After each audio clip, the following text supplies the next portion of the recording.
Warning. The following program is a duo of white guys with a podcast talking about happenings in the sports world. It is meant to be comedic informative. The opinions expressed on this show do not necessarily reflect the beliefs of their peers, their boss, the Mozos, or the Lubbock Matadors. There may be some cuss words because these dudes are in their 20s. If you're a Mozito, please seek permission before watching any further.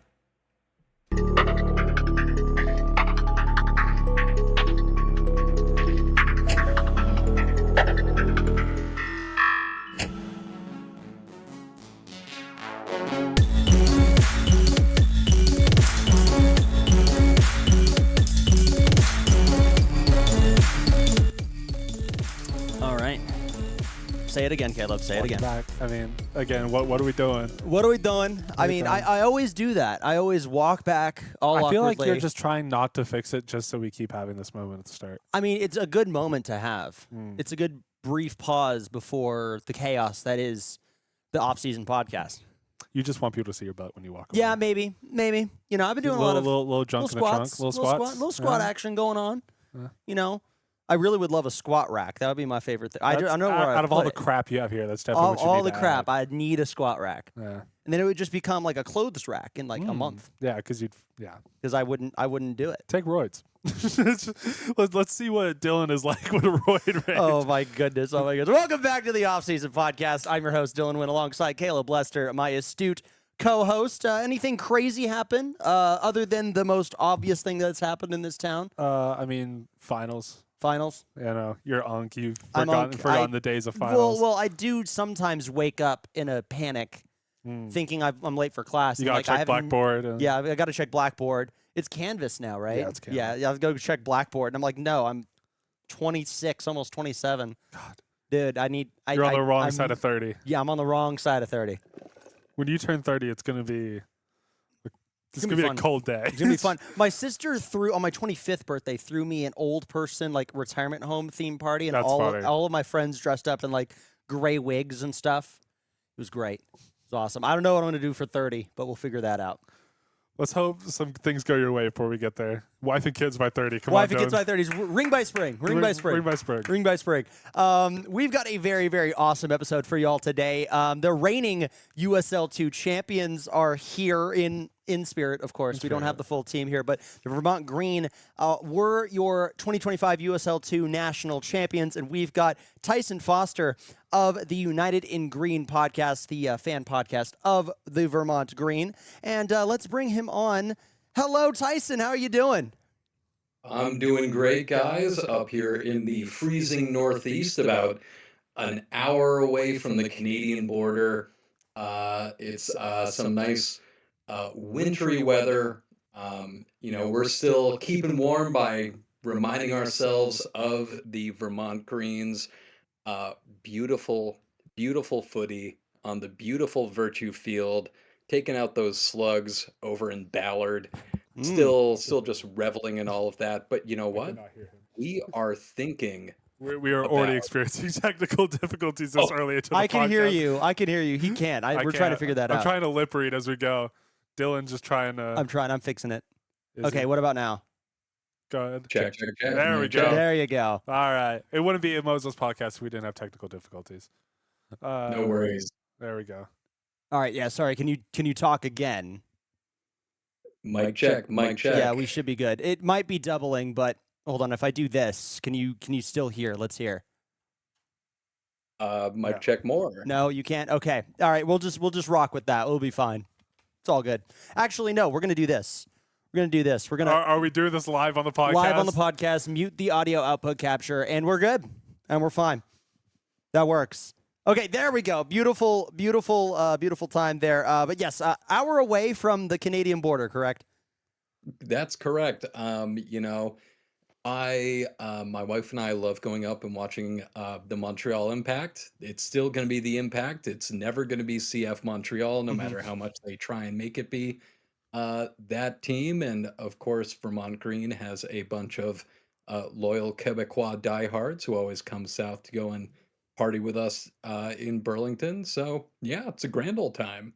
Beautiful. What I have to ask, actually, whenever you go up there to our best friends up north, what is your favorite poutine spot? Ooh, La Banquise. La Banquise. The There we go. Bankies. That's La one. Banquise in the Plateau. I have a buddy who tells me all about, like, okay, for some reason the poutine spots are all American names. Like, is it New York Fries is one of them? Is that one of them? Well, I mean, there are It's a so chain. many. I mean, it's like, poutine in all of Canada, but especially in Quebec and Montreal. I mean, it's like trying to go and pick out your favorite pizza spot in New York City. I True. Right. mean, they're all over the place, but like La Banquise, it's open 24 hours a Oh day. wow. It's amazing. I've waited in line in a blizzard for my poutine, and I can assure you it is worth it. Absolutely. The only connection I had to CF Montreal is this is well known that I'm a Celtic fan. I was born there. I did all that. Wilfred Nancy just came to Yeah. Celtic, so Mhm. there's my only connection to that team. He started off not great. He lost 2-1. So, but hey, he's still got time. He's only been in 3 days. Yeah, there you So go. Exactly. Yeah, I mean, look, you guys are very, very fortunate to have a very, very good soccer culture up there, and that's actually what we're going to start off with. What is the soccer culture like in the Northeast? I mean, it has been, I think that over like the last 5 years, there's really been kind of this really intense, I wouldn't say like creation of a soccer culture because it's always kind of existed, like everywhere in the Northeast.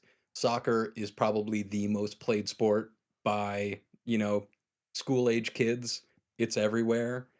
And finally, after years and years and years, there is um, something to go and actually watch live other than the Revs. And like you've seen this with Portland Hearts of Pine, Rhode Island. Honestly, like Hartford has been around for a while. Same with a lot of these kind of smaller teams that have been part of the USL fabric for a long, long time. The Western Mass Pioneers have been in the league since I think like 96 or 97. It's a wonderful old club. They're kind of our like they're Vermont Green's kind of big rivals Hmm. because I think that they've actually won the league back when it was the PDL Yes, the years and PDL. years ago. Yeah, and like they play in this beautiful old stadium called the Lusitano. It's one of the oldest purpose-built soccer stadiums in the country. It's got a huge statue of Eusebio out in front of it. It's amazing. interesting. Um, yeah, it's super sick. And like, I just feel that there is, and this may be kind of weird to say, but like, New England is very much its own kind of thing when we're looking out from New England at the rest of the country. It's very insular. It's got, obviously it's New England. It's old. It's got our little, weird, tight hodgepodge of states that are all mashed together. So, like Vermont, very different than our evil twin New Hampshire, Mm. which is also different than Maine, different from Massachusetts. And this kind of regionalization of all these new teams that are going and popping up that I just went over has kind of allowed all these different states to really just kind of get on board and do their own cool thing. Like the team down in Rhode Island. There's a huge Portuguese population in Rhode Island, and so like they've got this cool kind of Euro flair that goes along with it. They do marches to the game all the time. Portland Hearts of Pine, they have Fort Fitzy. They have a great supporters base. Vermont, we have the Vermont Green, we have the Green Mountain Boys, we have, you know, I think it's been since halfway through the very first season when the team started fully selling out games, and it's just continued.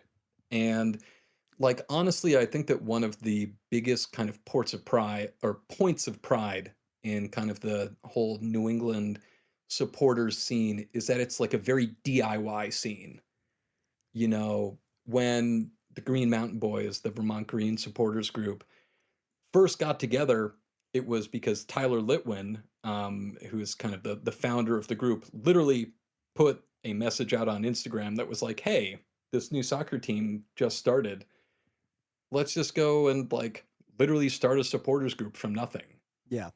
It was like 20 people who met up in at a brewery, and it's that kind of same core group of like 20 to 25 people who've been there with season tickets since 2022, since day one, and we just kind of grown this whole thing ourselves, excuse me. Hmm.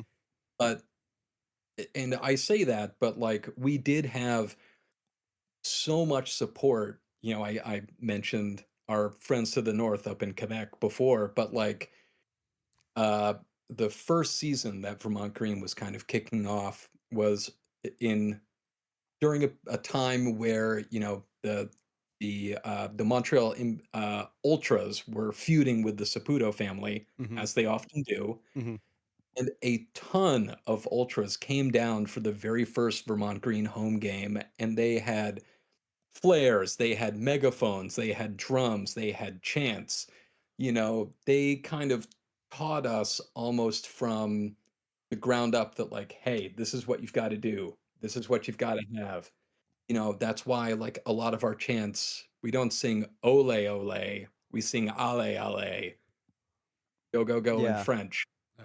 And like that's just kind of been a whole kind of weird subculture to the green that's continued with their playing against the Quebec major junior leagues in the Maple Cup every year. Hmm. We We we have had, we tons. were doing We our research actually beforehand. have. We were going to ask We're about going to it. ask about that actually. Oh, awesome! So Let's get great into that right transition. now. Yeah, because it's a very unique thing that I've not seen anywhere else except for like maybe USL Championship, where you don't have a whole different country's soccer foundation league playing against a domestic one very much. I mean, last time I've seen it at least was whenever FC Juarez came up to play New Mexico United, and that's like professional level. This is something completely different, right?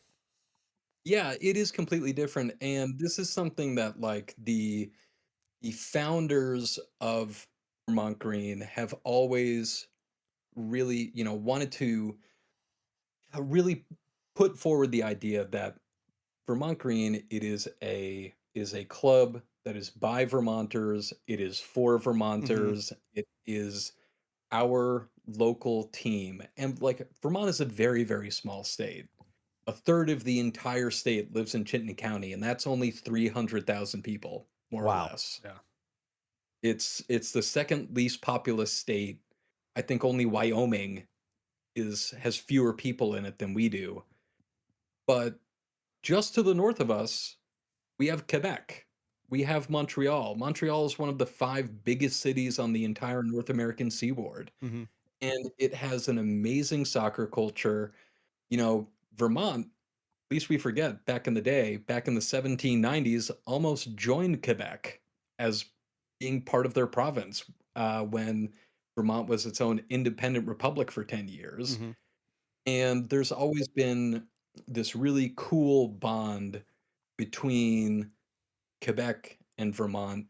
And, when we were first when the club was kind of first getting their legs underneath them and really just kind of figuring out, what more can we do?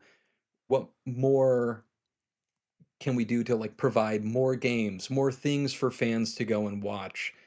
And, the kind of one of the first places they looked was Quebec, who has these great leagues that already exist there. There were, like I said, already a bunch of players who came from Quebec to go and play for the Green. And it was just kind of this natural evolution that has just been a whole ton of fun. There's this beautiful trophy for it that's, kind of hand lathe spun by a local woodworker. And, we get to fight over who has the best maple syrup. That is a Yeah. good way to do it as well. We'll show a photo here for the viewers of that trophy. And that kind of reminds us that we have our own trophy with our rival club down in Midland, Texas. Yep. And it's literally a base, like a base for a trophy, and then a tumbleweed that we found. And it's just on top of that. That is spray painted silver. Yes. It's a spray painted tumbleweed. The rivalry is called the El Dustico Mhm. for obvious I mean, reasons. that's also fantastic. Yeah. That's Absolutely. flawless. We have been on the wrong side of that rivalry recently, but Yeah. hey, we beat them in the final, so So we'll take the wins when who they got come. who got, and then we went off and joined a better league. So who has the final laughing rights for now? Yeah. You know, that is our question there. What are the vibes like at the Maple Cup? I mean, it's very much well, I will front this by saying that, Vermont over the past couple of Maple Cup matches has kind of dominated Mhm.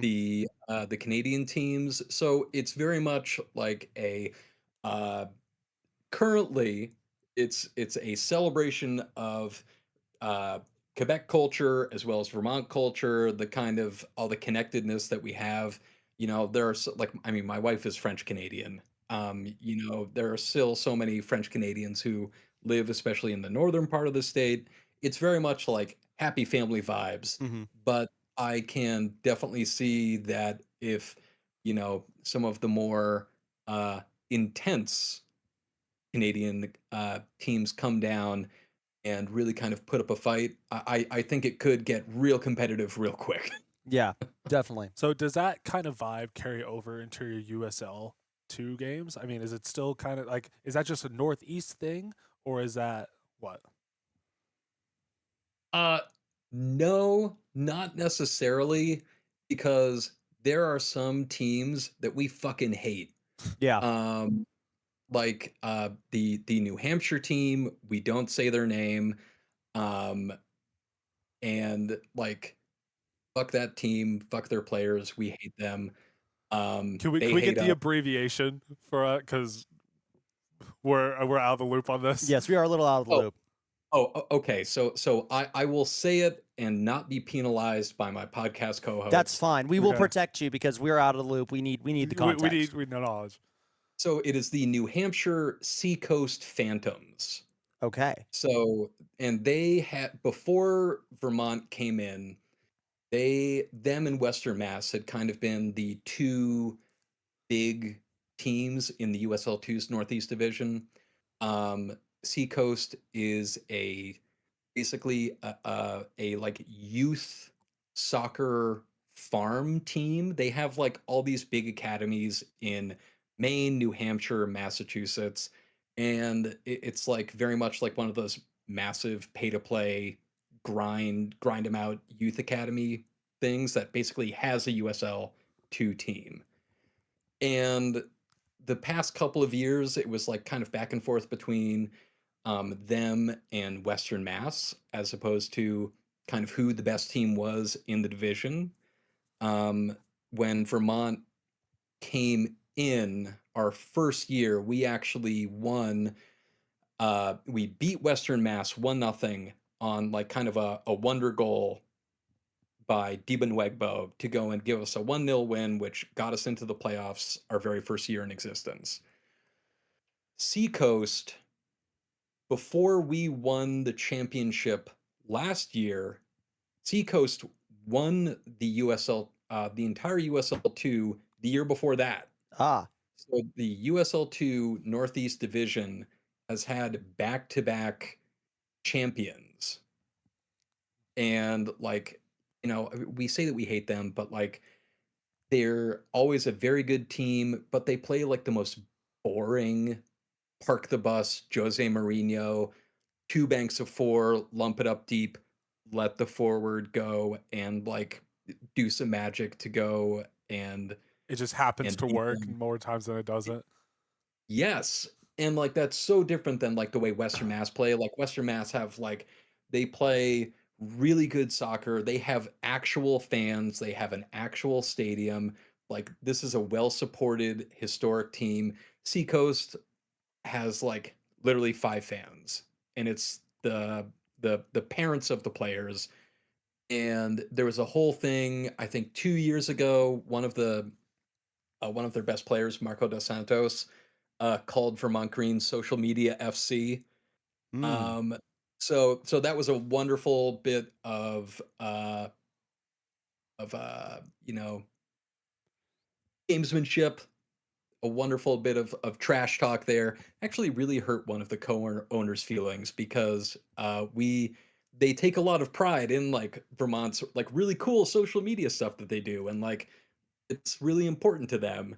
And then we got super pissed because we didn't beat them in the game after they called us that. Yeah. So that was a really shitty thing to have happen. But then we kicked their asses this year. I think we were 2-0 against them, home and away. So, and we won the championship. Hmm. So Who's there laughing? we go. Who's laughing now? Exactly. This is like I'm kind of laughing while you're telling this story because this has very similar parallels to our little brother rivalry with Midland. We don't say their name either. So their team is West Texas FC, and we're the Lubbock Matadors, of course. And here in Lubbock, we take West Texas as like it's like a region. It's not in one place. It's all sort of West Texas. And West Texas FC, which used to be named the Midland Sockers, Spelled with a K. spelled with a K like socks. Ooh. They then went on hiatus, changed their name to West Texas FC. And so now there's like this whole thing of you're not actually, so we don't say West Texas FC. We say Midland, where they play in Midland, Texas. A lot like how you guys just say New Hampshire and not the full team name, in which we will not say ever again on this podcast. Yeah. And, there's some other things that happened with that. Mm-hmm. So their first championship, so their second year of existence, they went and won the Lone Star division and made it to like the round of 8, maybe, in the NPSL. Their head coach, whose name is David Ormiston, left Midland after they basically fucked him over and joined us. He is now our head coach. So he swapped sides of the rivalry. They then proceeded to hire his assistant coach and basically scrubbed David's name off of every record book and put the assistant coach's name on it. They put his records on there for the assistant coach. They called him the best coach in Midland history. They attributed all of his records, as I said before, to him in press releases. It's this whole weird history that they have with David and the associate head coach. And the thing is, their new head coach, the associate head coach, isn't that great of a coach, but they keep saying that he is the best head coach. From what we've heard and what I've seen watching them, his entire Allegedly. tactic is just taking David's, copy and pasting it, and putting on his board. But then, again, in kind of similar vein, all this shit talk happened, and then they beat us twice, home and away. And it's like, okay, well, we can't say anything right now. And This then we went to sucks. their place. We were, again, if you ever get a chance, go watch this game. It is an amazing game. So we were losing 2-1. And then the 95th minute, last kick of the game, set piece, ball back post, goal. Theo Make it Buttersworth 2-2. tied it all We're up. playing at Midland. There's about 150 Matadors fans there for the game. And it is a mosh pit down there. We're going absolutely crazy. I'm capoing the second half of that game, and it is just insanity. We're lighting off smokes. We're going crazy, and we're going into overtime. We then score 2 more goals on them. Yep. So Theo Buzzworth scores the third again. And then Adam Odumeni, who is from Lubbock, goes and scores the 4th to basically end the game. And we how many smokes did we put off? Like 20, 30? 20 or, yeah. We spent a lot of money that night. We spent way too much money that night. We were just like at that point we're throwing smokes to the front office members. We're throwing smokes to random children. We're throwing smokes to their parents. We're saying just light them all off, go crazy. There Fill is this a place very with smoke. good photo that we'll either put up here, and if you're a Matadors fans, you've seen it on the socials, where we smoked out their entire stadium and their entire support after we won that game. And the whole way as we were walking out, the chant that just rang out from us was, Midland's a shithole, I want to go home. Yeah. All the way walking back to the car, walking Then the past the hour Midland away. players because they were Yes. up there doing autographs. And like the thing with Midland is they copy all of our stuff. Social media, how we could do fan experience, merch, everything they copy from us. And it gets annoying, like how that player called y'all's club Social Media FC. They just Xerox all of our crap. And makes us very upset, and we hate it so much. So like, Xerox FC is one of their other names we have for yes, them. Xerox FC. So They always put like when they always so we have two breweries that so Tall City Brewing is their main sponsor. Our main sponsor is Two Docks. They come to Two Docks. We go to Tall City Brewing every time we play each other. And they go and we have like Matador stickers up. They put their stickers over ours all the time. So we have to like make stickers and all this stuff that says we are the real West Texas. Yeah. And they say no, we're the real West Texas. It's a lot of fun. It's a lot of fun out here. Which actually I did want to like ask another question here in a similar vein. You did mention that soccer is like the sport out there in the Northeast. It is the sport everybody plays, whereas out here it's more football. And so I think that because of the differences in how soccer culture is between Texas and the Northeast, the supporters culture's got to be a little different. You were saying that y'all do Allez, Allez instead of Ole, Ole, and stuff. But like, what are the Green Mountain Boys like in general? Like, what's your typical game day? I mean, typical game day is we meet up in the parking lot. We pregame. We have a nice little tailgate. And then from there, we go and take all of our flags, our megaphone, our drums, that kind of stuff, do a march into the game. Um, and, just kind of do some singing, do some chanting on the way. I think that, like, honestly, like one of the really cool things about our supporters group is that it is um a lot of us have been part of like DIY like indie punk and hardcore scenes in like Vermont as well as Massachusetts. So like it's very like we paint all of our own banners. We go and make all of our own flags. We have people who have been in bands who are like playing our instruments. Um, and also, it's like there's that whole edge to it, but also we're, and we take a lot of pride in this.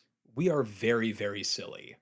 We had a tifo up that was Gandalf the Grey saying, "You shall not pass," because we're also huge fucking nerds. And like, that's fun. We do this because it's a release from, this kind of, terrible overarching grind that's everywhere with like the Trump presidency and all Mhm. this other shit that's happening in the world. And, we just go and kind of latch onto that and use that as, motivation. And, like I think that one of the kind of biggest and kind of maybe first like really defining fan moments for us was when we beat Lexington in the Open Cup. Mhm. And we managed to fit 4,000 people into a 2,500 capacity stadium in Burlington. It was uh, mid March. It was probably, I think, 14 degrees out. Like I said, 4,000 people, flags, banners everywhere that basically said, fuck MLS for not going and joining the Open Cup, shitting on Lexi Lalas, like all this stuff. Because like that's also like our other kind of hardcore bent is that it's a very overtly political club that is also a very left-wing club. Mhm. It's, they have that huge banner at the end that says, you know, climate justice is social justice. And this is something that all of the fans buy into. It's something that the supporters group really buys into. Like, it's just such a kind of really close-knit party full of people. And that party just gets to keep on growing, and more people get to join it the more people find out about this. So, like, we have, um, there's a big Somali Bantu community that lives in Vermont. And we play Juba Star FC every single year. They're a local Somali team that was founded by refugees from Somalia Oh, to cool. go and provide opportunities for new Americans to go and kind of acclimate, to go and meet new people, form their community. We play them every single year. Their players always come out. And when I say their players, like their families, their kids, they all come to games. It lets you meet new people and just like share in this kind of one central love. Because one of the big things is that we were talking about the Northeast doesn't really have a kind of really big like team sport culture. I mean, and when I say like sport culture, I mean like everyone plays sports. Hmm. Everyone plays hockey. I played football when I was in high school.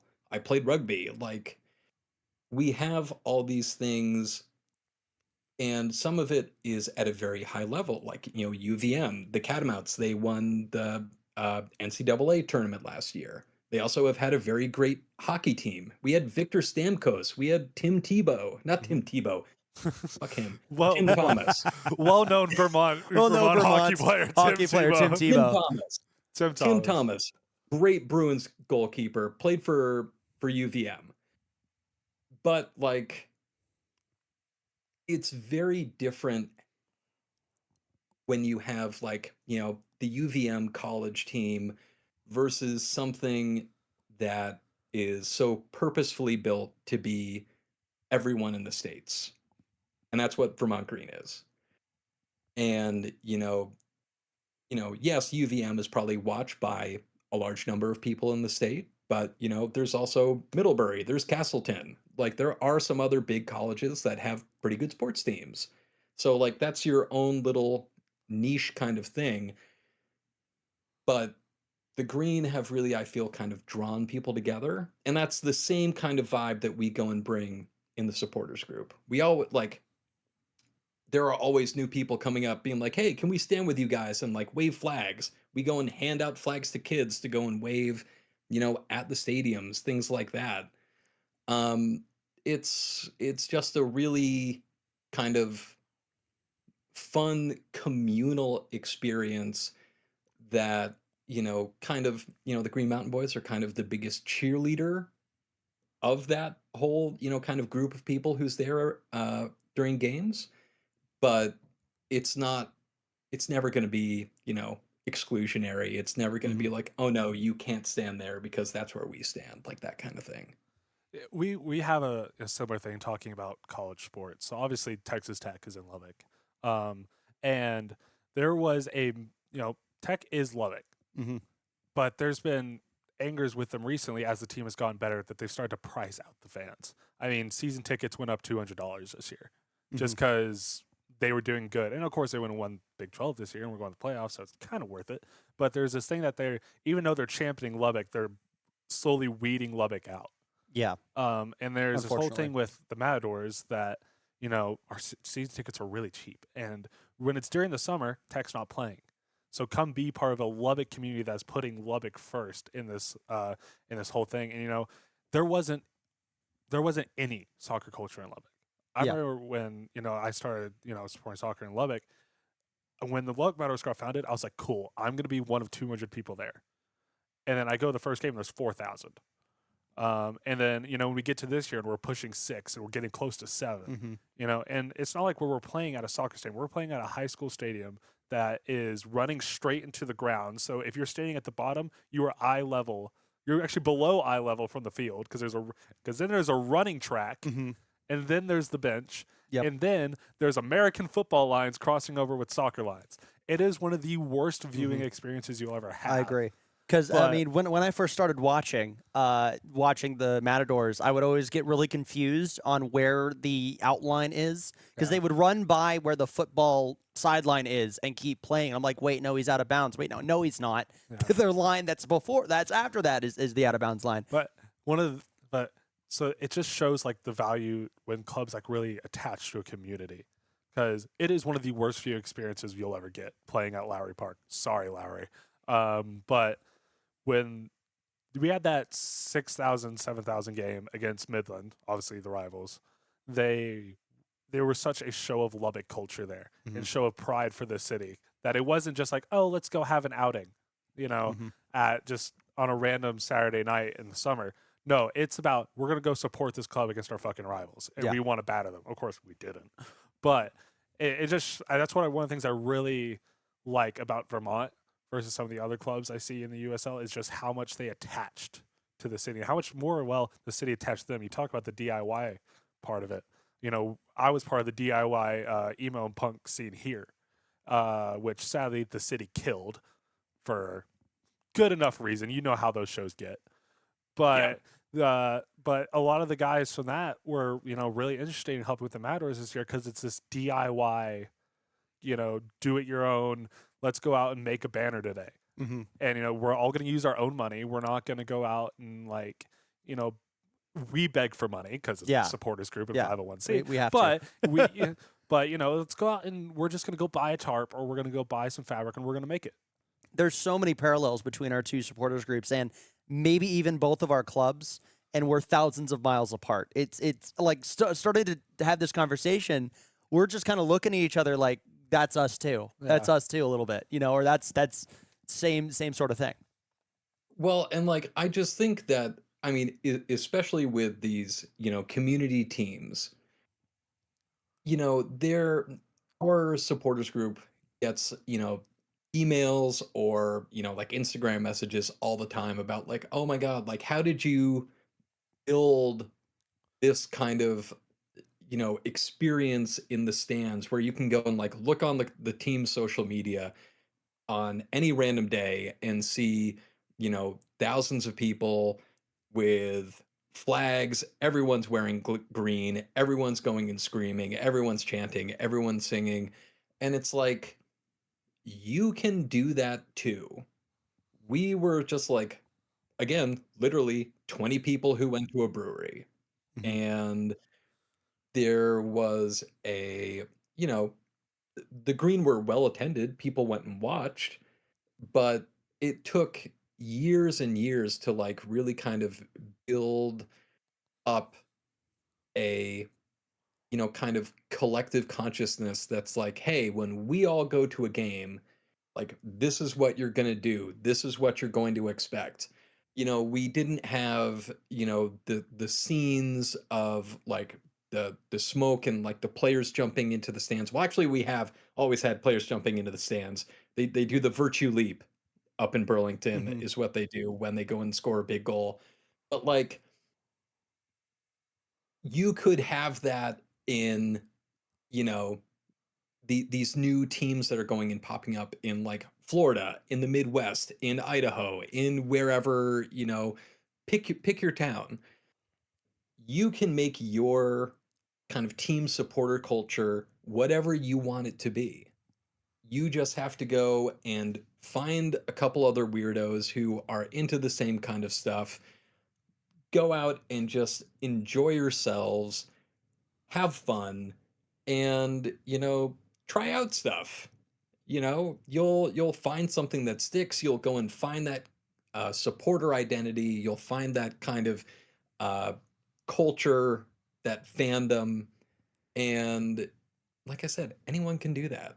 It's really cool when it works, but you're not going to have that if you know you don't have fans getting behind a team. Which is, I think that obviously, with the huge support that the Matadors have, like you said, it is a big community club.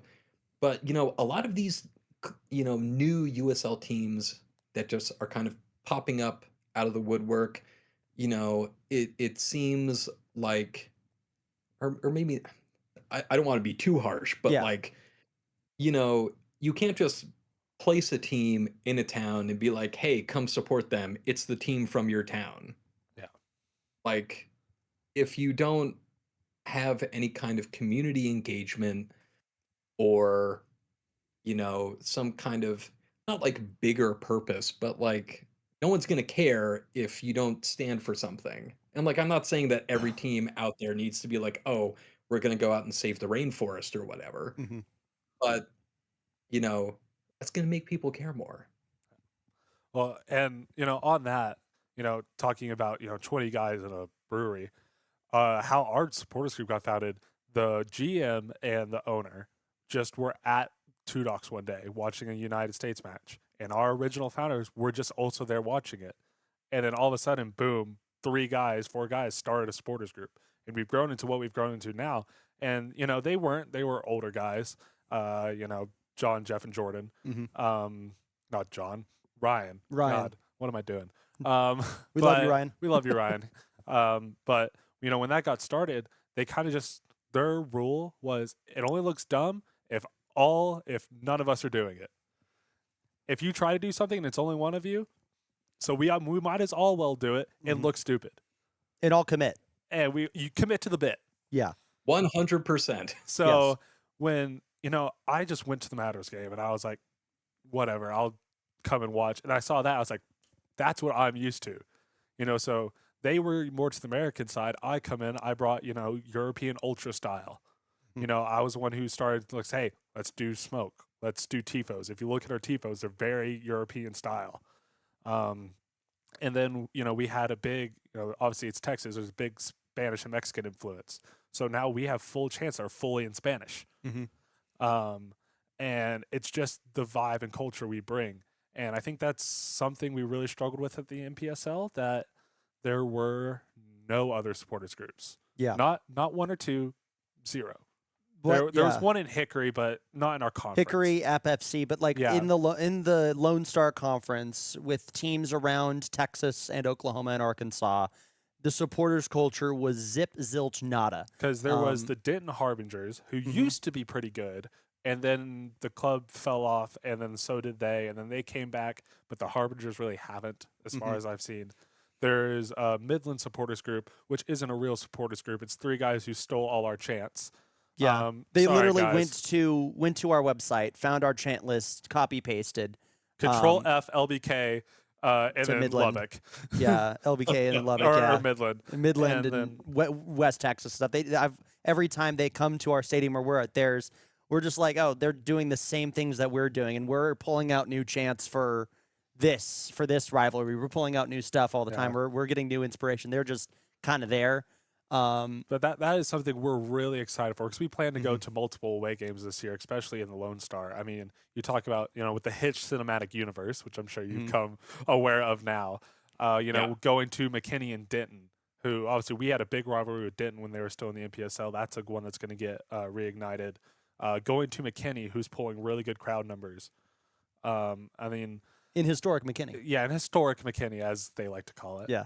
There's nothing historic about McKinney. It's just McKinney. I'm sorry, Hitch. Sorry, Hitch. It's just McKinney. But then, rivalries that, we haven't seen in a while, even though they might not happen, like against Laredo. Lubbock and Laredo have a big rivalry. Where there's probably, after this, we'll talk about what happened between me and Laredo. That's a fun story. On a hot summer night in 2023. But, it's just things like that. Going, I pray to God we get a chance to play Vermont Green, or or we go there, y'all come here, because that would be a lot of fun. It would be a lot of fun. Absolutely a lot of fun. Yeah, that's the biggest thing. For anybody that is new, and this is what we're going to be working on in this year. We're going to try to grow the Mozos and stuff, and to another well-established supporters group. What is the easiest way, or what is the way that you've found most successful to bring new members in? I mean, honestly, it's been just people coming up to us at games, and just talking to them, or honestly, it's been having a big presence kind of in the parking lot at UVM kind of beforehand. We have a pup tent that has the Green Mountain Bhoys name on it. Everyone's there at least an hour or 2 hours before kickoff. We've got music playing. Everyone goes and brings food, brings beer. We're actually very lucky that one of our supporters is a brewer at a brew pub down in Waterbury that has award-winning beer. And so we always have beer. And it's really great to go and invite new people in when you can say, hey, we've got, Prohibition Pigs brand new releases that you can just come and basically take and just go and hang out and talk soccer and grab a slice of pizza, grab some ribs, grab whatever. just kind of being that presence and letting people see you and just come and talk to you. And like also obviously, we have a really cool Instagram account that's also run by Tyler, again, our creator. Um, and we also, quite frankly, have a really good relationship with the uh, front office staff. And honestly, like the owners, I was texting with one of the owners a little earlier today, actually. Um, and it's just like that kind of chill and inclusive vibe as opposed to a like, oh, like, don't come over here. Like, this is the supporters group thing. Mhm. It's like, just be welcoming. These are people who want to go and enjoy the same thing that you're enjoying. Like, what better way to go and get more people to do that than going and inviting them over to have a beer? This is a good segue to me talk more shit about Lowry. So Lowry, Yes. since it is a high school stadium, you cannot sell beer there. You also Oh. cannot have beer on the premises. So Ooh. So you do see some like people tailgating by their cars in the parking lot, and it's not widely enforced. I see it a lot. but there's a police officer who walks around, and if you Yes. have a beer, you are forced to throw it away. yes, exactly. And But so our tailgate is on the road, which is blocked off, luckily, right across the street from the stadium, mhm. where we kind of do a similar thing. But Mhm. since we really struggle since it's like kind of a good like 200 yards away from the stadium. Ooh, that's that rough. It is it's rough. a long march. It is a Let me long tell march you. in. Yeah. But yeah, so hopefully one day when the Matadors build a stadium, we'll have beer in the city. Because, obviously Lubbock being a town in Texas and also just it being a college town, there's a massive drinking culture here. We've joked for a couple years now that if the Matadors sold beer at the stadium, our attendances would raise by 2,000.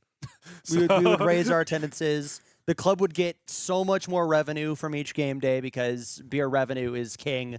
When Texas Tech allowed beer at all their games, like you saw attendance numbers go up. And that's just how big it is there. Again, we've also joked, God forbid the Mozos get beer. Oh yeah, no, it would be bad. It Again, might be bad. when we went and played that the title game at Midland, they sold beer there, Mm-hmm. and we were properly sauced during the whole game, especially It when was it went great. into overtime. It was great. because then we were just It was nuts. So here's a genuine question for you guys. Okay. Because I get very much the vibe that you guys are excited to be joining the USL2. It's going to be a new, cool experience. However, you guys are leaving behind your big rival, the Mhm. team that you hate, the team that you love to hate. What is it going to kind of take for you guys to like really figure out like who is it that's going to be like our big shit talking rival? Who is it that's going to Caleb, be you take this here. so. There's a vibe around Lubbock. It's Lubbock versus everybody. We collectively hate everybody. Midland is just one of those that it was so close. It's a 2-hour drive, Mhm. which in Texas is nothing. We did that a down and back trip. We left that stadium around 11 o'clock, came back here at 1, still hit the bar, and celebrated. But it is that Lubbock versus everybody mentality. Mhm. And I promise you, when McKinney comes here or Denton comes here, it's still going to be, I fucking hate DFW. Mhm. Fuck those guys. Yeah. And it's going to be the same exact energy. The players, it's going to be kind of harder for them to be like, there's no trophy on the line. It's not the marketed rivalry, but it's going to still be the same, fuck you. You're not Mhm. wearing my colors. I'm wearing my colors, and I don't like you. I would kind of energy. also chime in here and say that Lubbock is very talked down upon in Texas. People have an assumption that Lubbock is like, what do you do there? What is there to do in Lubbock? Why do people live in Lubbock when you've got Houston, you've got Dallas, you've got Austin, you've got San Antonio, you've got El Paso, you've got all these other big metroplexes, and then there's Lubbock out in the middle of nowhere 5 hours away from everything. And they're like, that's something that as Tech fans, of course, we always get trash talked about the school down in College Station, the school down in Austin, saying, "Oh, there's nothing to do in Lubbock. Lubbock's awful," blah, And when you actually come up here and you experience it, you're like, actually, Lubbock is pretty sick. I like living here. I talk to my friends all the time who are out in Dallas and in Houston and all these other big metros, and they're like, "Why do you live in Lubbock?" I'm like, number one, it's cheap. Number two, it's great to be 15 minutes away from everything. And number three, I like it here. It's not that bad of a town. It's better than where I grew up in Albuquerque, in my opinion. No hate to Albuquerque, of course. We love you guys out there. Shout out the curse. But we have always been talked down upon, and then on top of that, like Tech has always been a part of a lot of conference changing. So you had A&M leave in 2011. You had Texas leave in 2023. Those are our two biggest rivals. And when you don't have those games anymore, it's like, okay, well then what's the point? Well, we just go and we just start saying F you to BYU, F Utah. I'd say fuck Oklahoma State, fuck Baylor, Oklahoma State, fuck Baylor, fuck TCU. The vibe is that if you are not in red and black, I don't like you. Yes, but outside of the game, we'll be the most hospitable, amazing people ever. But as soon as you get in that stadium, you're dead. You're dead to us. As someone who was born in New England, who grew up in New England, I've lived in New England, kind of my whole life. I've been very fortunate to be able to go and travel pretty widely across the U.S. It still just kind of blows my mind to be like, 5 hours to all of these different places, and you're still in Texas, because like for us, it's hour and a half you're in Montreal, and 3.5 hours you're in Boston, 5 hours you're in New York City, another 4 hours you're in Portland, Maine. But it's like it's just all different states, it's all different countries. And then I always just forget how massive Texas is. Well, it's a cultural thing for us, because I mean, we and him were talking about if we played Denton and McKinney, we'll just drive there. After game, we'll drive back. It's only 5 hours. We'll make it happen. It's not that bad. But then you talk to somebody who knows from your side of the world, and they're like, 5 hours? No shit. Talking to my friends from the UK, they're like, what do you mean? Like, how are you going to drive 5 hours? I'm like, well, you sit in the car, and then you turn it on, and then you just go. I will say, the England going and talking about that the longest away journey in the country, they were talking about this. It was like some Vanarama National League North trip that was like from somewhere down in Cornwall all the way up to Carlisle or something. And it was like, what, a 3-hour drive? Something like that. It's like, again, that's nothing. About the distance from here to Midland that we did. So one, I drive really fast and really illegal. So, police of West Texas, please, if you saw my Jeep go, 91 while we definitely had open containers and we're definitely singing We Are the Champions on the way home. No, you didn't. You did not see that. You did not see that. Again, it's just like a part of our life here. In Lubbock, like Lubbock's 5 hours away from Albuquerque. Lubbock's 5 hours away from the DFW area. But then we have to go play games down in Brownsville, which is a 12-hour drive. And thank God we don't got to do that anymore. Houston, down to Houston, 8-hour drive. We have to do that probably this season. We'll see where we end up and what happens there. Game in Oklahoma, that's a 5.5-hour drive, or 6 hours if you just go up I-20 and then go I-25 to over. Yeah. It's a lot of driving, but it's just part of what we do. I mean, I regularly either drive to Albuquerque or drive to Dallas pretty much almost every weekend that I'm not here. It's very, very common for it to work. And I'm very excited for us to reactivate that rivalry with Denton and restart a new rivalry with McKinney. But then you look at the map, and it's like, okay, well, then our next closest is Texoma. Our next closest would be down in College Austin. Station or Bryan or a lot of these other places. And it is a little frustrating. It is a little scary. But I think at the same time, it's as a supporters group, we're gonna climb that hill when we get to it.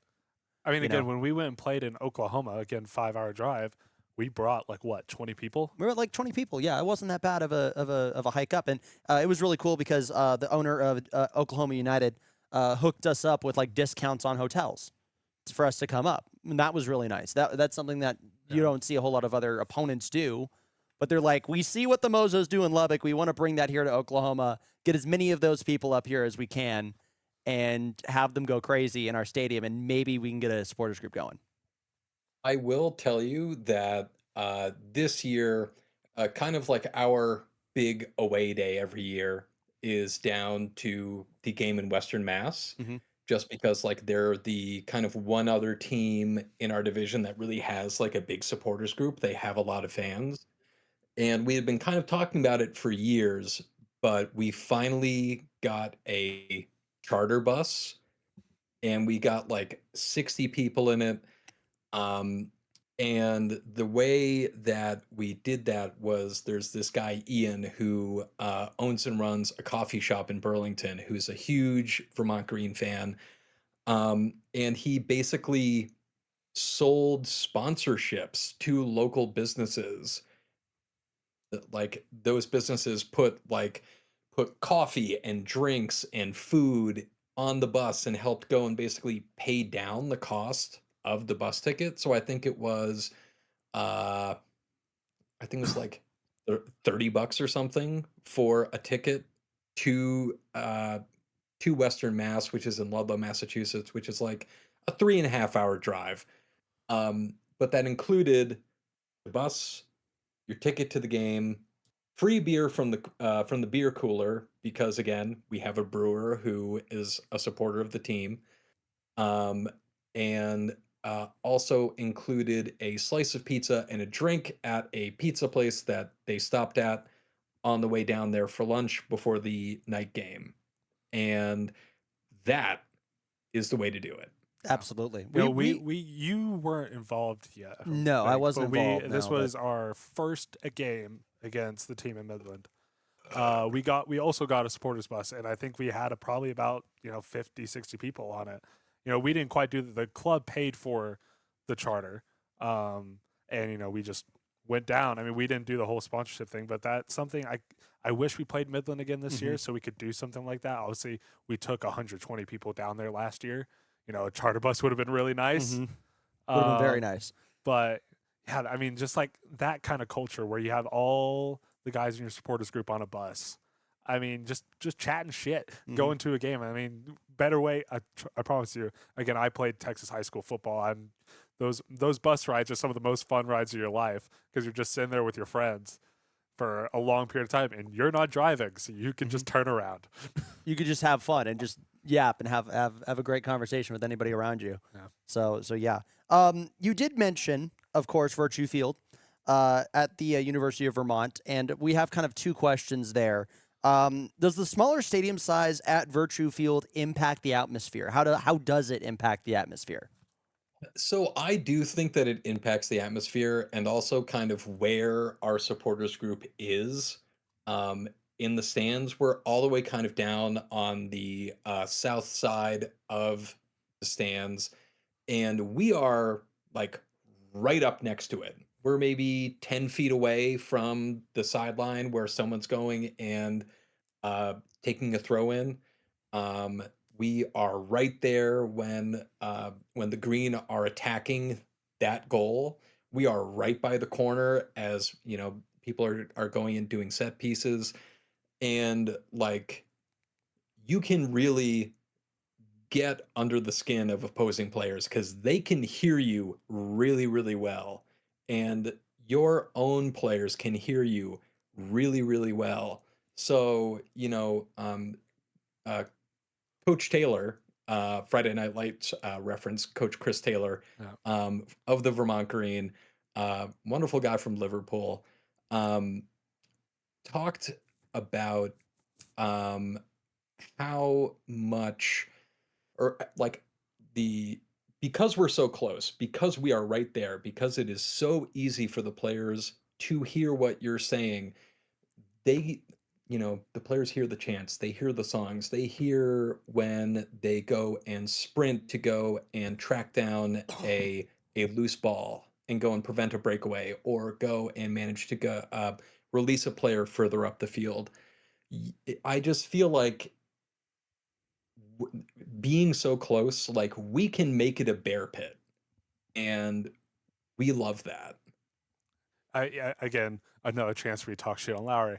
Again, we talked about it earlier. Now we have the sideline and then a full length running track, and then a pit, A small little ditch a small like for runoff 3 water. foot tip or dip, and then the supporter section. That only because it's an American football stadium, so it stretches from I think the 35 to the 35. So when we're looking at corners, when I'm standing at the very bottom, I have to do this. and try to see around it. And I think that's one thing that really limits our atmosphere. So the way that you're describing it, let me go and throw some European football uh, onto this pod. I am unfortunately a huge West Ham United fan. I'm sorry. I'm sorry. I So sorry. I know it's bad, but going from the Bowling Ground to the London Stadium, It's very similar. the difference in atmosphere, like watching that final game at the Bowling Ground where we drew with Man United 2-2, denied them the title with a Winston Reed header, like the atmosphere and just sound that you can get from that smaller compact stadium is nothing like the noise that you get at the London Stadium, even though there's what, like 20,000 more people who can Mhm. fit into the London Stadium than the Bowling Ground. Like it, the opportunity to create that atmosphere is like honestly one of the huge um, kind of advantages for Vermont. Like when you come to play a home game or when you come to play an away game in Vermont, like you know that it's going to be intimidating because that's in our division at least, unless you're Western Mass, this is the only place where you're going to get that kind of atmosphere, that kind of intensity. And like you can definitely tell when it goes and freaks some opposing players out. And it just is able to give your own team such a huge lift that you just can't really do with, like you said, a running track and a Mhm. huge dip in between you and the field. Yeah, I mean, because I've seen photos from the London Stadium from the goal end where you probably have like if what feels like a mile between you and that goal, and you're just feeling like, why do I say anything? Like Yeah. I'm probably just gonna sit here, which of course is the entire Premier League. There's like besides maybe Crystal Palace, Mhm. who has a really good supporters group. That's it. But that's something that we've been really griping about, Mhm. and I feel like that's going to change. I hope when someday we get our own stadium, um, that and especially if we can get out of a high school football stadium, because it's Texas. Every football stadium has the accompany 8-lane running track, Mhm. and so just everywhere we've played, because we played at Lubbock Cooper Stadium, Pirate Stadium here in Lubbock, as well, our second year of existing, and it was the same exact thing. We were a bit more up. There wasn't the dip, so we could like arch our sound a little bit, but just with that running track in the way, it just dampens our because they can hear us. We are very loud. They can hear us from the other side of the field, but it's not on your back. Yeah, it's When it's not the intimidating encroaching. They are in my head. It is, oh, I can hear them. They are getting on my nerves. and then another thing that kind of does the stadium a disservice, because I've seen people talk about it. It's died down recently, but in previous years it was a thing. Lowry Field is the high school stadium for 4 teams, Mhm. which is the Lubbock ISD team. It's a 16,000 seater, I think. I I think think it's it's around 12. I think 12,000. it's 12. It's a big stadium. Mhm. So when we put 6,000 people in there, it doesn't look like 6,000. Mhm. Well, I And mean, it's like the same thing with Birmingham Legion in the USL Championship. They play at UAB Stadium, Mhm. yeah, and they get, like I think that for a while they averaged between like 8 and 12,000 people there. But when you're playing in a 40,000 Cedar capacity Stadium. stadium, Mhm. Yeah. yeah, And that was one thing because like when I saw Vermont Green, I was like, I know there's not a lot of people there, but that is fucking awesome. Mhm. Like just the idea of like everyone is shoulder to shoulder, because it just physics of sound, right? Everyone's shoulder to shoulder, everyone's shouting one direction, but instead when you're at our stadium, we're kind of all spaced out a We're little spaced out a bit, tad. and then you're you know 20 feet away. It's just the physics doesn't work that way. It's the difference between the kids thinking that we're yelling shots during a quarter kick, but they think we're yelling shouts because of how far away they are. So one Which of is our kinda chants cute, for but corners is the shot, shot, shot, shot, shot, shot, everybody. Mhm. But Lil Jon. the little kids who come up to us sometimes, we hear him saying, shout, shout, shout, shout, shout, shout. And I'm like, you know what? You got it, kiddo. You got it. You got it. That's It's correct. probably not good for you, 5-year-old child to be screaming about taking shots during a corner kick. But I mean, you do you. You do you. You do you. Which I mean, this is the next question about the stadium as well. How close is the Vermont Green with the University of Vermont? So it's a really, really close relationship. There are tons of uh, UVM players who play for Vermont Green in the summer. It the kind of relationship with the university and Vermont Green, like it's a very, you know, you scratch our back, we'll scratch yours. It's going and helping create this kind of broader soccer culture in like not only the greater Burlington area, but in the state itself. Um, you know, season tickets or like a lot has been made about the fact that like season tickets for Vermont Green uh last year sold out in I think 3 minutes. It Wow. was for like 1,500 uh tickets. And the UVM soccer team has always been pretty well attended, but season tickets for UVM season this season sold out in I think like 10 minutes. So just like it's a very reciprocal um kind of with everyone.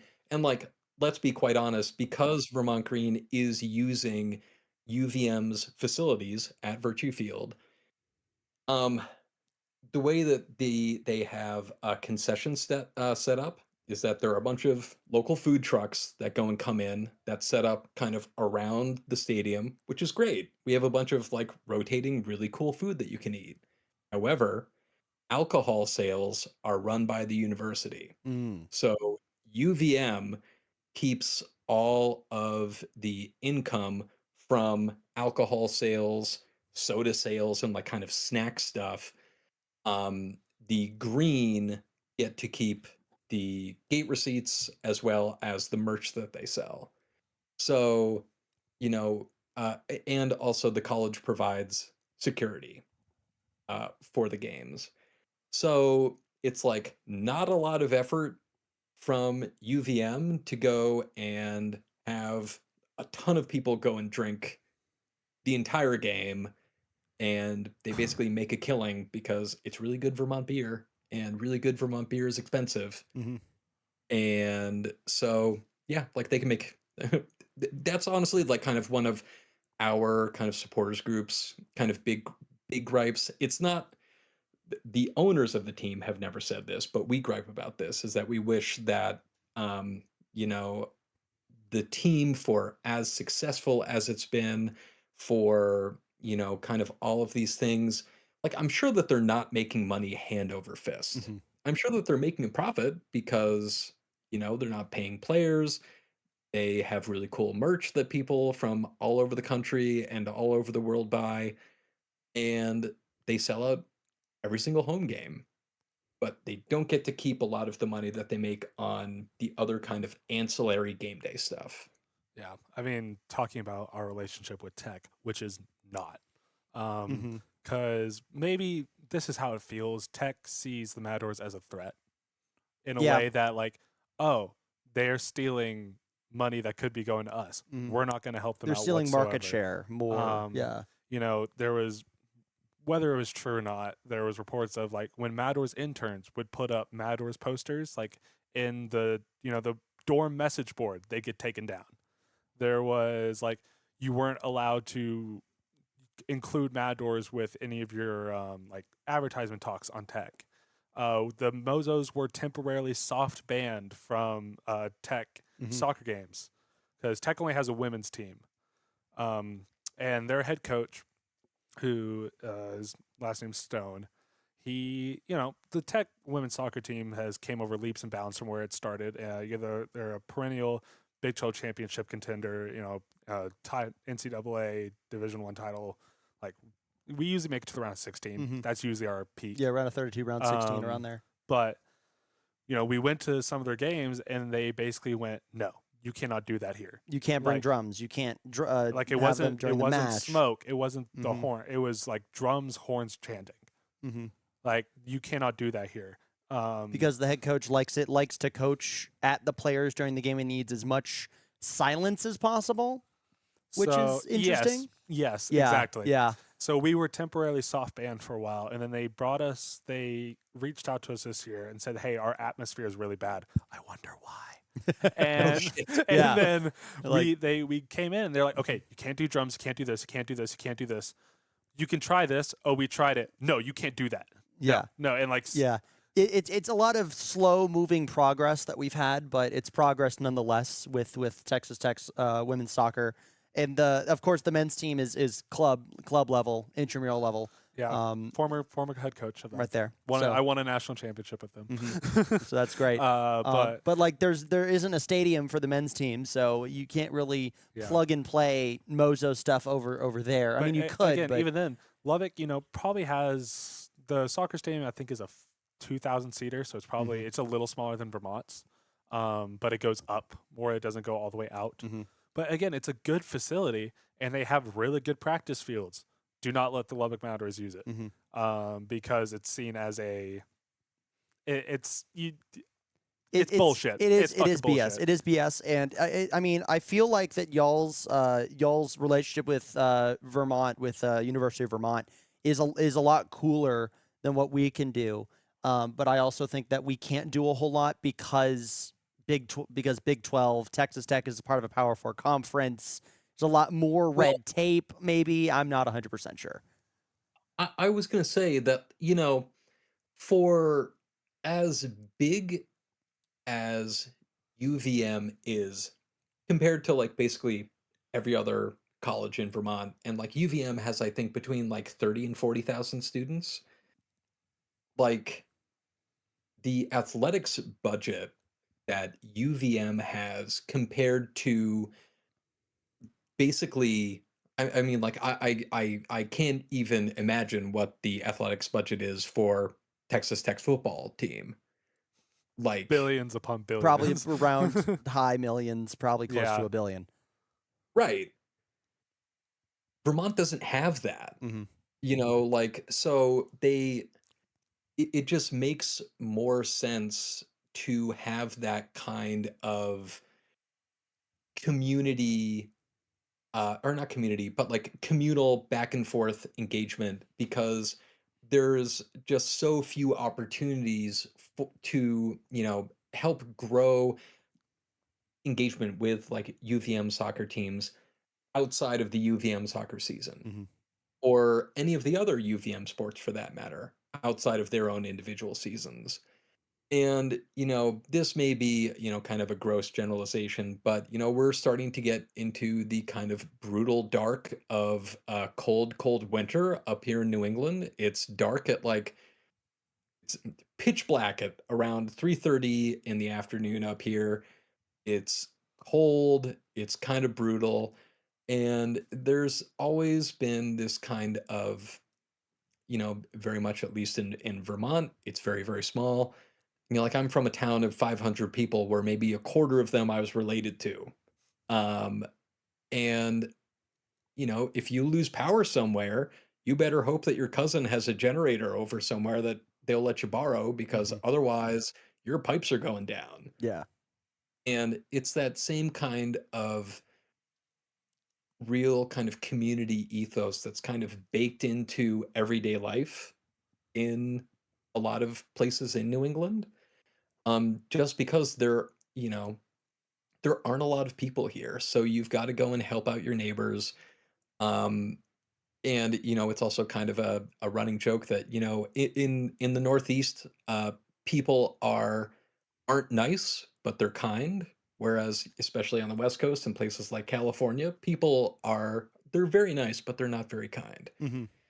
If you go and slide off into a ditch in a bad snowstorm, there's going to be someone who drives by you with a truck who happens to have some chains in the truck and will call you a fucking idiot for going too fast and going off the road, but they'll tow you out of the ditch. Yeah.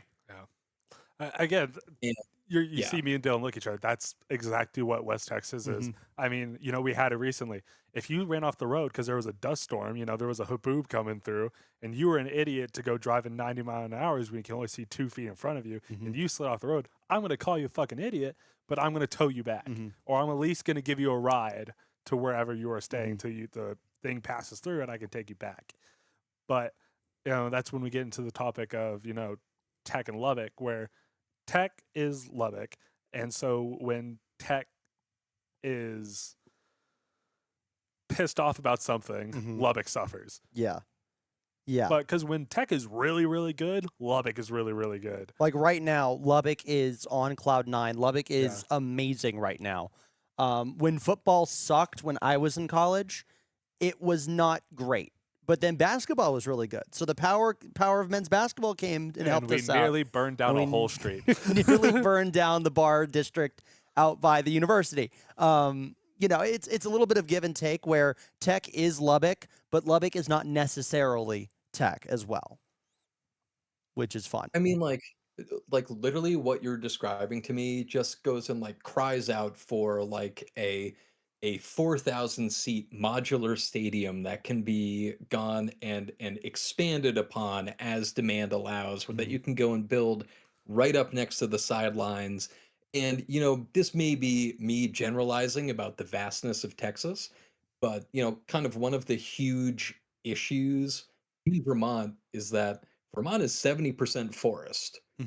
Um, and it's really hard to build anything because we have all of these land use grants. There are things about water conservation and making sure that you're not doing any kind of like terrible environmental damage if you're going and building anything, which on one hand is great because we have this beautiful green forested state, no billboards on the side of the highways. You can literally just like walk out of your house and in 5 minutes not be anywhere near another person in just kind of this verdant green paradise. But on the other hand, it's going to be really, really hard for Vermont Green to make its own, to find somewhere to build its own purpose built stadium. And that land is going to be incredibly expensive because there just isn't a lot of open buildable land that's on a flat space that's not on a mountain or in a valley somewhere. Um, and I just feel like, again, maybe I'm vastly generalizing, but I'm sure that there's a space somewhere in Lubbock that you guys could go and slap a stadium. Yeah, so there's you can been take a this lot one. of conversations recently. Again, we also have a very good connection with our front office. And obviously they don't give us all the details. And even the stuff I do know, I can't say on the podcast. But there's inklings of conversations with the city about building a stadium. Our previous mayor, who I've heard your political beliefs, but just for the general audience, he was a right-wing prick. Yes. Yeah. We have a festival here called the First Friday Art Trail that the city kind of gave money to, which is a big festival at the start of the first Friday of every month where there's vendors, there's local shows, there's, all these like DIY, artists who are selling stuff. Which to piggyback on that really quickly, my sister got a BFA in dance at Tech, so she was always out there doing like experimental dance shows in a like garage space out in downtown, and I was out there selling my own artist wares and whatnot and stuff, and it was a really cool environment. But they had a drag queen show one night, and he took away all the funding. Yeah. Which was everybody that I knew was like, that's stupid. There was like, there was wanted posters out for him. Yeah. Our current mayor's better, in my opinion. Better. He's still on the right, but but that's where we live. That's Texas. That's Texas. But he has been very, very receptive to the Matadors. I mean, he came off and he basically told the city on our champion, or I think it was a semifinal, that hey, y'all can. You should give your he put out a whole video about it, that hey, you should give your workers the day off, or let's let them go early so they can go to the game. I mean, he's came off and like awesome. Came off and like signed the stuff at Two Dogs that says, hey, this is the official bar for the World Cup, and it's all gonna be funded by majority by the city. And He did this whole thing during the World Cup draw, and he had a huge like speech and stuff about how the city is opening up to soccer culture, and it's in thanks in part to the Matadors and to Two Docs, and because of that, we are designating this bar, this brewery, as the official place to watch the World Cup matches in Lubbock, Texas. And that was something that we didn't have with past administrations, with past mayors, with past government in Lubbock, Texas. But so going back to the stadium, again, I don't know how much you know about Lubbock history. During the late 70s, an F5 tornado hit Lubbock. And basically, what happened is it tore through our downtown. So everybody moved out. North or south. North or south. So after that, downtown has been dead for years. Mhm. There still is a downtown. It's just all abandoned buildings. Yeah. So part of the plan that's been going on since the 70s to revitalize downtown is rumors of building a municipal stadium. Mhm. So like recently Ooh. they built the Buddy Holly Hall, which is a world-class music venue. Mhm. I watched Hamilton there. I watched the Book of Mormon there. Nutcracker every year. It's an amazing facility. I'm about to say I've been very lucky to go play with the Texas Tech Jazz Band in there. I mean, there was like 2,000 people for the Texas Tech Jazz Band to play there. But part of that is they want to kind of build a stadium. Now, again, most of that is rumors. There's multiple conversations that are happening of location, but the downtown side of it is what most people are clamoring for. And what people want. Yeah. There was going to be the National College Baseball Hall of Fame down there, right by Buddy Holly, where they were going to have a baseball stadium, and it was rumored that Tech would move to that stadium, and then we would be able to host like big college baseball invitational tournaments and stuff, and because there would be a field attached to the Hall of Fame, and then those just went downhill, and now it's like, well, a soccer stadium is smaller than a Hall of Fame and a minor league stadium like footprint. We could be down there. If we're by Buddy Holly Hall, that gives us fans a great reason to march, start at Two Docks, march all the way down the street and be right there and getting the gates and stuff. It's only 100 yards It longer has than the what we've parking. been doing. Yeah, it has the parking. It has the infrastructure. You're right off the highway. There's a lot of clamoring for it, and I think it's going to happen at some point, but we are still on the infancy stages, and at least now we're not completely out of the water. We are starting to get a foot in the door, which is good, but having a full stadium that's like soccer grade, purpose built for the sport would be the best next step. Yeah, and then so you will have experience with this being with the Green for a while. The club, it's very well reported, was in a hole because of Open Cup. We made a run to the third round. We hosted 2, and then we eventually went up to Albuquerque and lost to New Mexico United 3-1. A game, honestly, we could have won. Yeah. They scored 3 goals in 3 minutes. In the And they second were half. all bangers from outside the box. Mhm. And like it was just one of those where you threw your hands up and went, well, Yeah. it was a championship, USL championship team versus a MPSL team that existed for 2.5 years.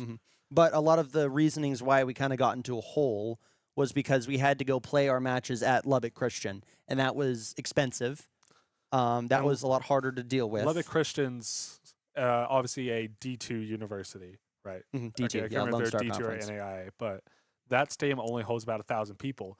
So, but they sold about 2,000 tickets, and people would just line the gate on the outside, and they brought in temporary stands for the Mozos to be right behind their goal. If you ever get a chance to watch the highlight from when it was either 4-0 or it was Arizona Monsoon, where we score a goal in like the 95th minute or like the 120th minute of extra time, and our entire stand just flooded out onto the field. And went and celebrated with that player. But as much as those moments are great, it put us in a really bad financial state, and it's probably slowed down the stadium talk. Because as much as the city would probably cover a majority of it, there's got to be some from us. Yeah.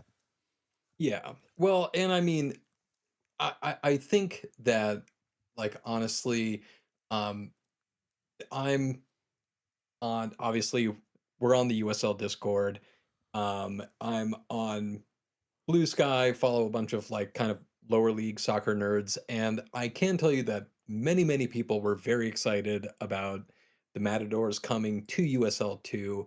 like I just feel that the USL structure is probably a lot better thought out and a much more well funded as opposed to the NPSL. I know that, for example, for the Open Cup, I know that, or I believe that if Vermont had beaten Carolina Core, those scum from MLS Next Pro Mhm. that we don't like to talk about, I think that if Vermont had had to travel after that, they would have been reimbursed at least a good chunk of that travel by either the USL or by US Soccer. Yes. So, like, yeah, So and yeah, on a similar vein, during our playoff run this year, we had to Oh, this play, story. Oh my I gosh. think, 5 games in 2 weeks. hmm And then Hickory only had to play one game in 5 weeks. And so, but we had to travel. So we played Oklahoma at home on a Wednesday. hmm Then we played in Midland on the Saturday. And then we had to go to Jacksonville, Florida on the Wednesday. After we beat Midland in Midland, Texas, all the way out to Jacksonville. So, which is funny how that had to happen because then we went to Midland, back up to Lubbock, rest for a day, singular, drive to Midland, fly to Washington, D.C., and then bus down to Jacksonville, which, yes, is somehow cheaper Don't know how, but it because was the somehow NPSL cheaper. does not does not cover travel cost. well, and so like as much as it has kind of annoyed me in past years, I do think that the way that the USL does it is very smart, where they go and have like one central spot for each of the big regions, and all of the teams that are from that region who are participating in those playoff trees go there. hmm So, like for us last year, it was Coney Island. All of the teams from like the Northeast and the Mid Atlantic, um, and like kind of the Great Plains areas, not Great Plains, like around Ohio and stuff like that. All those teams went to Coney Island and played their playoff brackets through there. And this year, Vermont was lucky enough that Vermont got selected as one of the playoff host sites.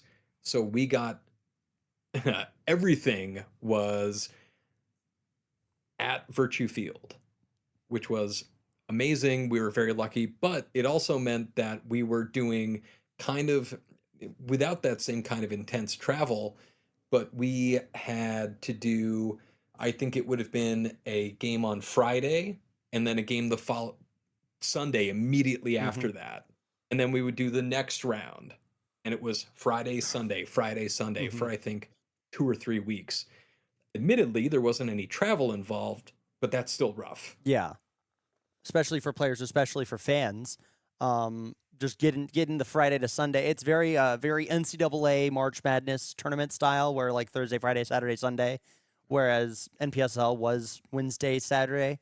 But either way, I mean, it really sucked because then after we played Jacksonville, we then drove up to Charlotte, got trained at the Charlottetown Hops facilities, and then played Hickory, and then had to go all the way back home once we lost Well, there. and again, on Hickory, hmm Hickory had played one game in 3 weeks because the team they were supposed to play in the semifinal of their conference forfeited the game for some reason.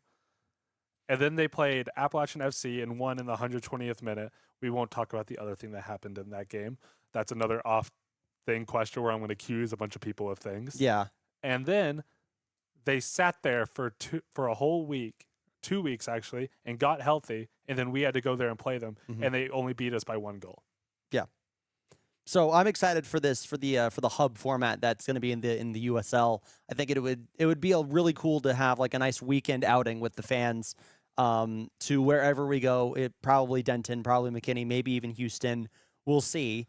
But having that structure is so much better for the away fans than the NPSL structure because we were able to go out to Midland, but we didn't have a whole lot of people out there in Jacksonville or in Hickory. We had the front office people and some of the interns out there doing the chants that we do at games and stuff. But we were all at Two Dogs. We were all watching on the TVs and stuff. So that I think that would really help with the fan integration. And speaking of the playoffs, of course, what was that run to the USL2 title like for y'all, for the fans? It was nerve-wracking at times, but like because I think that famously Vermont had never actually, I don't think we ever started a game, like we always went down. Mm-hmm. We always had to go and come from behind. Um, but also at the same time, the team that uh, the management managed to put together, like the level of talent that was on the field was crazy, because they basically copied the the team building strategy that the UVM Catamounts did. Vermont was full of players like Julian Labordalou, who played academy ball for, I believe, FC Strasbourg in France. We had a Bayern Leverkusen academy graduate who came to the US to go and play soccer. We had Stefan Njike, who was he was also from Strasbourg. We had a whole like French contingent that was just like gave us such confidence that it started out hesitantly, but there was just like that underlying faith in the team, in the players, that everything was gonna come good. And the like the party atmosphere at the stadium just kind of kept growing and growing and growing. And then by the final game, where you know thankfully season ticket holders last year got guaranteed tickets for playoff games. But then, I think that the story was that the owners estimated that they could have sold uh, 15,000 tickets to the final. Mm-hmm. There were that many people who were logged in to buy tickets Wow. in a yeah, in a 25,000 or 2,500 seat stadium. And so, the decision that the owners made to, like, they literally cleared a construction zone that was around Virtue Field so that people could set up lawn chairs. We had people dragging couches out to, there's like a That's hill awesome. that's behind the field where people were grilling. People were there like literally with furniture at 8 a.m. on game day, securing their spots. Wow. And so I think they estimated that there were like 5,000 people there in total. And just that kind of intense collection of people who just had this, collective belief that things were going to turn out okay, that things were going to be good. Um, it was great, and I'm glad it was great because I got a kidney stone at 3 a.m. the day after. Oh God. Oh, So Oh, too much no. beer. Too much beer. I'm a man. I'm 40, and it really hit me then that I am old, and I really need to appreciate things like Vermont Green winning that national championship, because that might never happen again. I Mhm. certainly hope it does, but like to have that kind of um, collectiveness and fan unity and just kind of joyous celebration was something that no one's going to experience anything like that for a long time.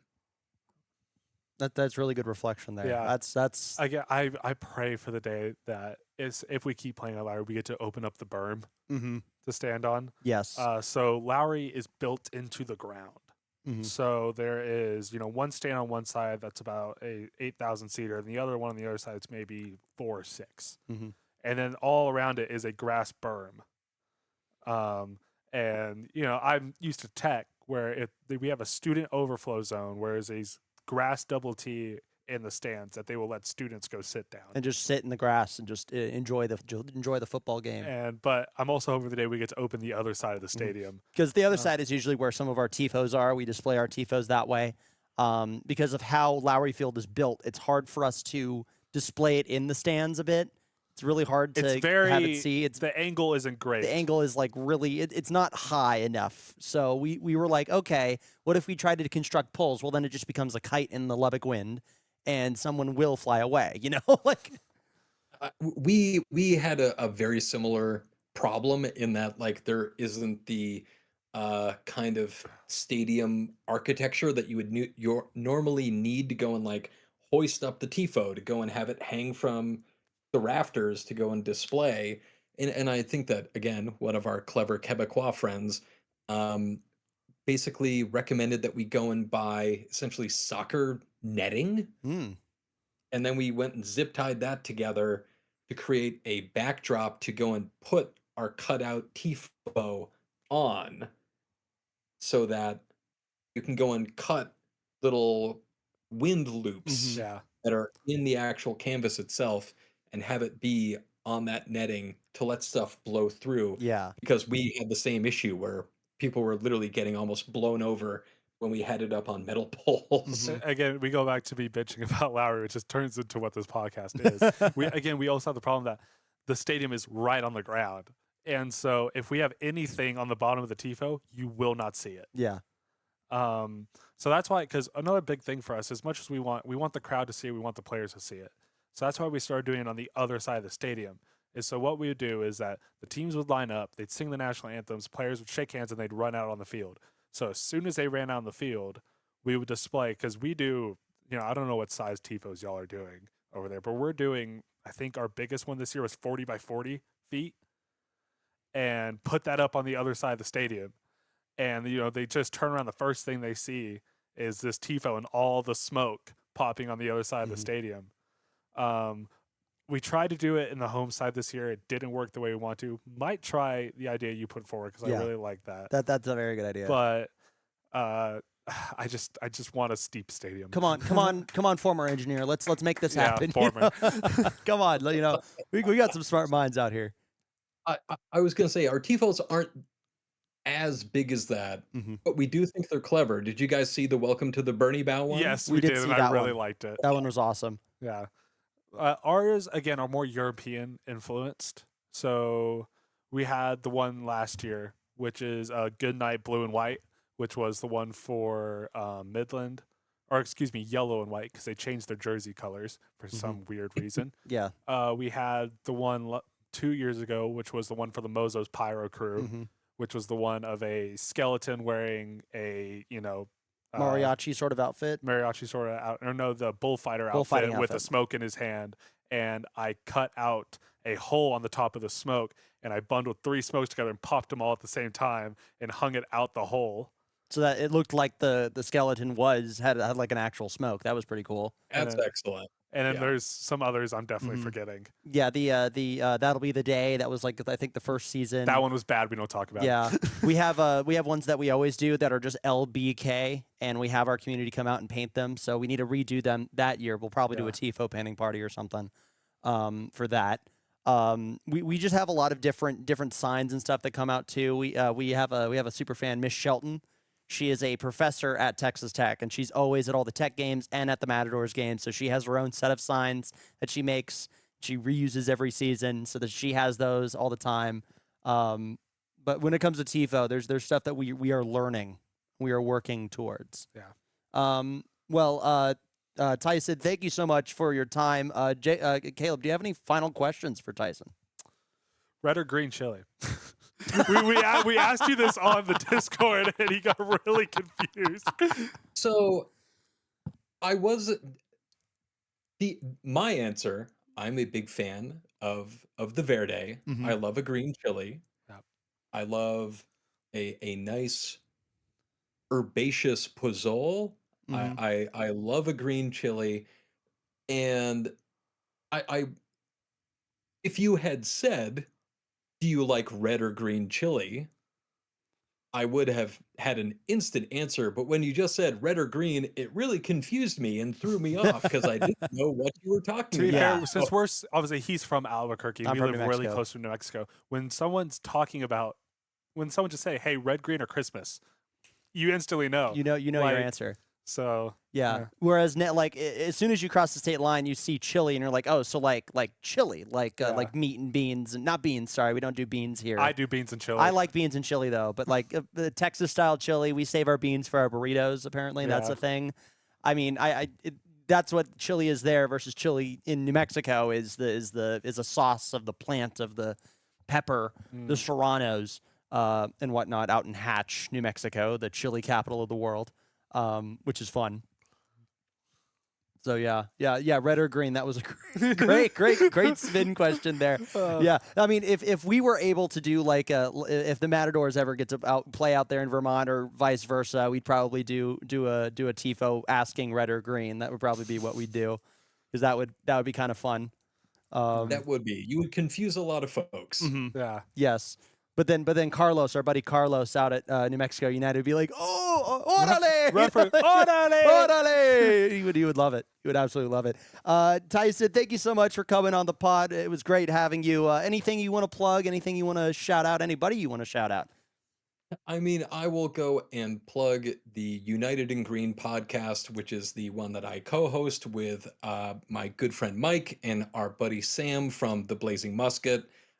We United in Green is part of the Blazing Musket kind of media network. It's like a local soccer blog hub that covers the Revs, it covers Rhode Island, it covers Connecticut, it covers Portland Hearts of Pine. It's your kind of home base for all things New England soccer, run by the great Sam Ladov. He's great. He is a hardworking journalist who's out there pounding the streets to go and get you all of your great soccer content. We can be found there. And it was just a great time. Thank you for having me. It's great to talk about Vermont Green. It's great to chat with someone who's not from this cold corner of the country. And I wish you guys the best of luck in USL2 next year. I think you're going to have a great time. Are the Matadors going to be in the Open Cup this year? No. So because we left from MPSL, we did not get a spot this season. We'll see what happens in the future. I know for a fact that the front office was mainly like, it's okay, we don't need to do US Open Cup. We're going to focus on USL2, getting players in, because I already know that all the front offices were started like months ago recruiting talent.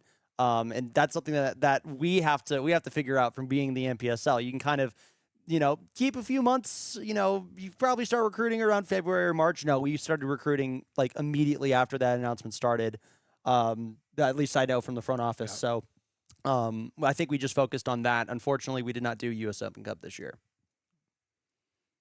Well, hopefully you guys get into it some more. Fingers crossed for you guys. We love the Open Cup. We're really hoping that we get drawn with Hearts of Pine this year, and that would be the start of a wonderful, wonderful rivalry, because we love our friends up in Maine. They're not like our evil twins in New Hampshire or, all of the people from Boston who are their own separate thing.